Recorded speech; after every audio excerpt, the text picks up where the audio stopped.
अस्सलाम वालेकुम everyone, this is Tahseen Ahmad, forex market analyst and trainer. कैसे हैं आप सब? उम्मीद है कि खैरियत से होंगे। आज तारीख़ है 9 अक्टूबर और दिन है सैटरडे का। थोड़ा कल का जो मार्केट रिव्यू था हमारा एनएफपी के हवाले से, उस पर बात कर लेते हैं थोड़ी सी, और आगे मार्केट क्या लग रही है उसके ऊपर भी थोड़ी सी बात करेंगे जब मंडे को ओपनिंग होगी, जो डेटा वगैरह आया था हमारा उसके हिसाब से। ठीक है, अच्छा, लेकिन उससे पहले थोड़ी सी एक बड़ा इम्पॉर्टेंट टॉपिक है, उसके ऊपर मैं बात करना चाहूँगा। वो ये है कि देखें, जो मेरा 7-8 साल का एक्सपीरियंस है और उसके अंदर ट्रेनिंग का सिलसिला भी है, बाकी भी सब है, एनालिसिस है, बहुत कुछ है। तो मैंने जो चीज़ नोट की है, या मुझे इनबॉक्स में कॉन्टैक्ट्स आते हैं या व्हाट्सएप आते हैं कि जी लोग डिस्कस करते हैं या सवालात करते हैं और उस साल हिसाब से अपने एक्सपीरियंसेस भी शेयर करते हैं। तो मैंने एक चीज़ देखी है, पाकिस्तानी साइकोलॉजी की बात अगर मैं करूं फॉरेक्स मार्केट को लेके, वैसे तो एक ट्रेडिंग साइकोलॉजी होती है, वो एक अलग चीज़ है, लेकिन नॉर्मली मैंने ये देखा है कि उसमें छोटे इन्वेस्टर्स भी हैं और काफ़ी अच्छे बड़े इन्वेस्टर्स भी हैं जो कि एक गलती करते हैं। वो गलती ये होती है कि ओवर द नाइट रिच या बहुत हाई एक्सपेक्टेशंस। ठीक है, देखें, बिज़नेस है, कोई भी बिज़नेस हो दुनिया के अंदर, बिज़नेस को बिज़नेस के तरीके से किया जाए तो आपको हमेशा प्रॉफिट ही होगा, अगर नहीं तो फिर लॉस के चांसेस हो सकते हैं। प्रॉपर करना पड़ता है। फॉरेक्स मार्केट वर्ल्ड की लार्जेस्ट कैपिटल लिक्विडिटी मार्केट है। कोरोना वायरस के जो क्राइसिस आए थे उससे पहले $4 ट्रिलियन का डेली का टर्नओवर होता था, जो कि $6 ट्रिलियन हो गया कोरोना के बाद, क्योंकि सब लॉकडाउन हुए, जॉब्स गई, बिज़नेस, फिज़िकल बिज़नेस जो है वो डाउन हो गए। तो लोगों ने ये सोचा कि जी अब क्या किया जाए, अर्निंग्स तो करनी है और घर में भी कैद हैं, तो ऑनलाइन इंडस्ट्री की तरफ बहुत लोग गए, ई कॉमर्स की तरफ भी गए, हर जगह गए, लेकिन सबसे ज़्यादा रुझान जो रहा वो रहा फॉरेक्स मार्केट की ही तरफ। ठीक है, उसकी वजह ये है कि वर्ल्ड के सबसे बड़ी मंडी है, हर वक्त हर सेकंड ग्राहक, बायर और सेलर मौजूद होता है इसके अंदर। ठीक है, और बहुत ही फास्ट काम हो रहा होता है।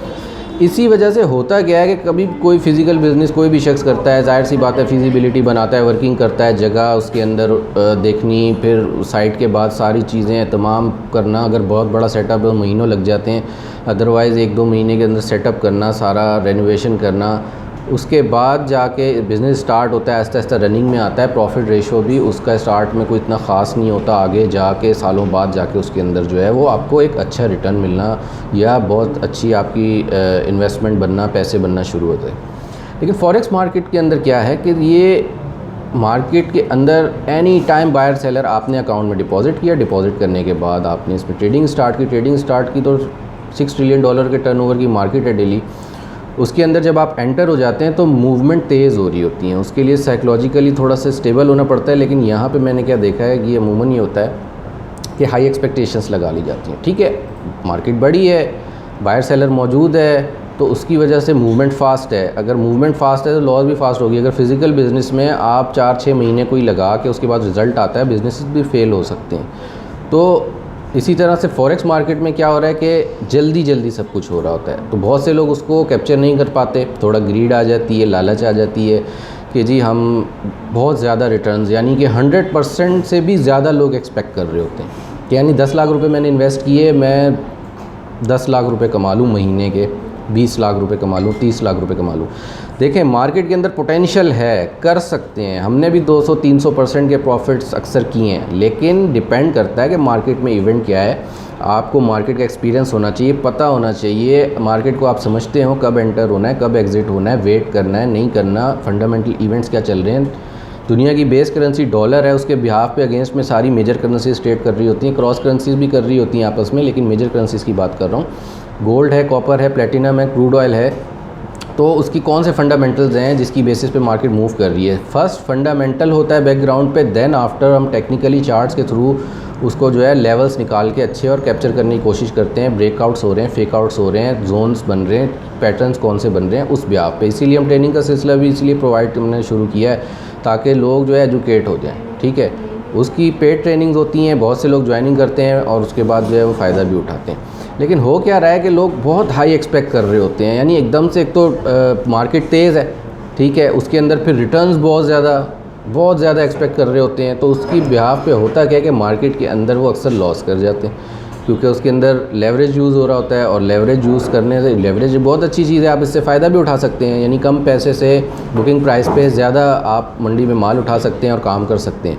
लेकिन अगर आप उसको समझते नहीं हैं और आपकी साइकोलॉजी स्ट्रॉन्ग नहीं है तो फिर आप उसमें ज़ाहिर लॉस भी कर सकते हैं। तो इस हवाले से अब अमूमन होता क्या है, अब कुछ लोग यंगस्टर्स की अगर बात कर लूँ तो यंगस्टर्स का क्या थोड़ा सा मुझे सिनेरियो डिस्टर्ब नज़र आया, वो ये आया कि बहुत ही ज़्यादा उनके माइंड के अंदर एक क्रेज़ जनरेट हो गया है बहुत ज़्यादा, यानी कि वो ये समझते हैं कि एक ऐसा काम है कि यानी बाकायदा मैं ये बात ये कह रहा हूँ और इस तरह से है भी कि वो कहते हैं यार चलो मेहनत भी कम है इस काम में, घर बैठ के काम करना है या किसी जॉब या दूसरे बिज़नेस के साथ ये काम कर लेंगे और बहुत ही ज़्यादा प्रॉफिट जनरेट्स कर लेंगे, बड़ी सी गाड़ी ले लेंगे, ये कर लेंगे, वो कर लेंगे, ठीक है। तो अच्छा, मेरा मशवरा सबको ये होता है कि देखें आहिस्ता चलें, आहिस्ता आहिस्ता इसके अंदर रनिंग स्टार्ट करें। आपका कॉन्फिडेंस लूज़ हो जाता है जब पहली मंथ आप ज़्यादा रिस्क लेके और उसके अंदर लॉस कर लेते हैं। किसी के लिए $300 का लॉस भी बहुत बड़ा है और किसी के लिए $30,000 का लॉस भी बहुत बड़ा है, ठीक है। तो अब होता क्या है उसमें कि अच्छा सिग्नल्स भी कुछ लोग लेते हैं। सिग्नल्स के लिए मैं थोड़ा सा बता दूं कि देखें सिग्नल्स में बहुत से लोग आते हैं कि जी ट्रायल दे दें, ऐसे कर दें, वैसे कर दें। देखें मार्केट है, मार्केट में अगर $30 की सिग्नल फ़ीस है वो नहीं आप अगर रिस्क कर सकते तो फिर आगे तो बस मैं क्या बोलूँ, वही बात है कि $3,000 के भी लॉस हो जाते हैं। $300 ट्रेनिंग के $200 नहीं करके एजुकेट करते ख़ुद को, लेकिन 2-2 लाख रुपए के जो है नुकसान कर देते हैं, 20-20 लाख के नुकसान कर देते हैं।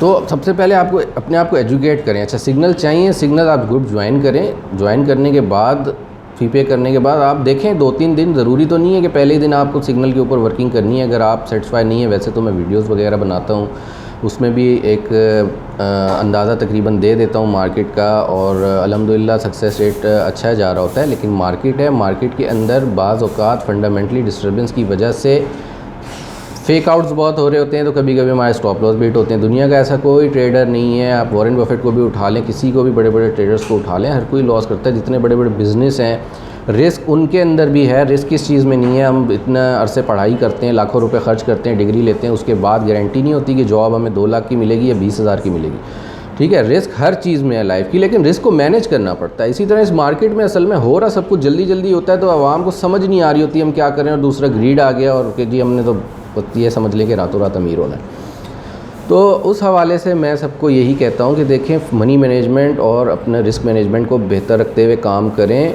अगर किसी को जैसे सिग्नल्स भी ले रहे होते हैं, मैं उनको भी ये गाइड करता रहता हूँ साथ साथ। प्लस अगर किसी को कन्फ्यूजन होती है कि क्या लॉट साइज़ रखें, क्या लेवरेज रखें इस इक्विटी के हिसाब से, तो वो भी मैं गाइड करता रहता हूँ उनको पर्सनल में, ठीक है। उसकी वजह यही है कि देखें रिस्क लेंगे, ज़्यादा रिस्क में अकाउंट जाएगा, मार्केट है कभी कभी अगेंस्ट चली जाती है, अगेंस्ट जाएगी आपका अकाउंट वॉश हो जाएगा, अकाउंट वॉश हो जाएगा आपका जो है मॉरल डाउन हो जाएगा, कॉन्फिडेंस लेवल 0 हो जाएगा, आप डिप्रेशन में चले जाएंगे, ठीक है। उसके बाद आपको समझ ही नहीं आएगी कि करें क्या।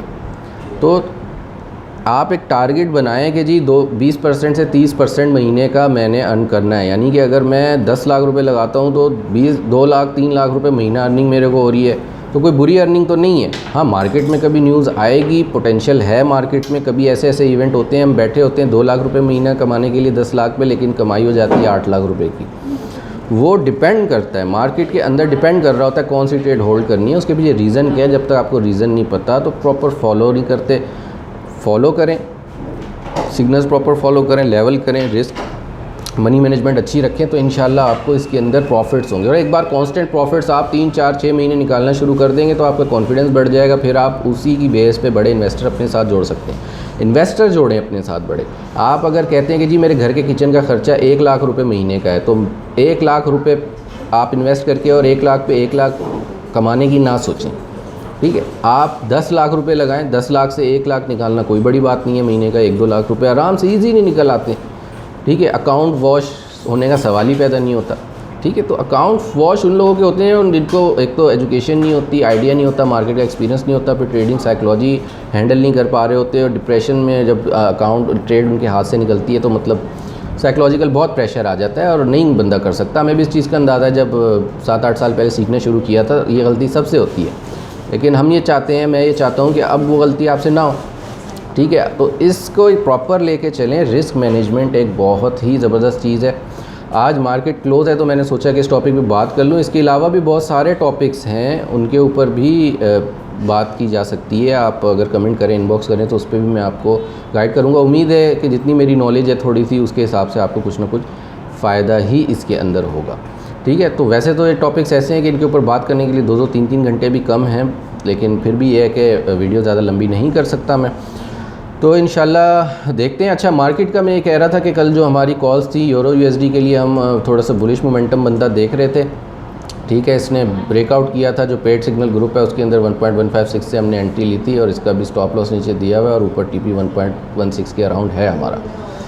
जीबीपी यूएसडी जैसे मैंने कहा था कि थोड़ा सा अंडर प्रेशर ही लग रहा है, वो अभी भी अंडर प्रेशर है। ऑयल की अगर बात करें, देखें ऑयल ने इस वक्त काफ़ी लोगों की ट्रेड्स इसमें फंसी हुई हैं और डिस्टर्ब भी किया हुआ है। तो और मोस्टली ऑयल के अंदर अगर दो कंडीशंस हैं, या तो अकाउंट इक्विटी हैंडसम और स्मॉल बिल्कुल लॉट से आप ट्रेड करें एवरेजिंग के ऊपर, अदरवाइज़ स्टॉप लॉस लाजमी यूज़ करें क्योंकि ऑयल की मूवमेंट बहुत ही ज़्यादा फास्ट होती है। ठीक है, अभी लेवल जो मैं पिछले कुछ दिन से बता रहा हूँ वो है 79 का। ठीक है, 79 के लेवल पे मार्केट अभी भी आप देखें तो 79 का लेवल होल्ड है। कल हमने 79-80 से सेल की कॉल दी थी और 81 का स्टॉप लॉस दिया था, देन आफ्टर उसको हमने नीचे मूव करवा दिया था 80 पे। तो अभी भी मार्केट तकरीबन इसको होल्ड करे हुए ही है और देखेंगे फंडामेंटली काफ़ी न्यूज़ हैं इसके अंदर। लिए एवरेजिंग के लिए अब अच्छा लेवल है कि अगर कोई करना चाहता है तो वो मनी मैनेजमेंट बहुत ही अच्छी रखते हुए और यहाँ से एवरेजिंग कर सकता है, लेकिन 85 का लेवल माइंड में रूम रखे। 82 या 85 तक भी मार्केट अपसाइड मोमेंटम बना सकती है। ठीक है, तो लेकिन नीचे डाउन साइड अगर हम देखेंगे तो डाउन साइड जो हमारे पहली करेक्शन इसके ऊपर, यानी जो हमें टारगेट हमारा नज़र आता है वो टारगेट हमें 77 का नज़र आता है इनिशियली। ठीक है, 76, 77 जो कि पिछला मैंने लेवल बताया था 75, 76 बहुत स्ट्रॉन्ग सपोर्ट है। वो इस सपोर्ट इसने ब्रेक करने की कोशिश की थी मगर फेकआउट बना के मार्केट वापस अपसाइड चली गई थी। ठीक है, तो अभी 76 to 79 ये एक रेंज है और देखते हैं कि क्रूड अपसाइड मोमेंटम इसमें बनाता है, ब्रेक करता है या डाउन साइड। ऑल तो सेंटिमेंट बायर ज़्यादा है इस वक्त, वो ऊपर ले जाने की कोशिश में बहुत ज़्यादा है इसके अंदर। ठीक है, लेकिन न्यूज़ आएगी, सिनेरियो चेंज होगा तो इसके अंदर एक अच्छी हम नीचे ड्रॉप एक्सपेक्ट कर रहे हैं, लेकिन वो डिपेंड करता है कि फंडामेंटली मौका मिलेगा क्रूड को तो ही ऐसा होगा। ठीक है, अच्छा गोल्ड की अगर बात करें तो गोल्ड के अंदर हमारा कल का जो लेवल था मैं बता रहा हूँ खैर कुछ दिन से ही कि कंसोलिडेशन फेज़ के अंदर है।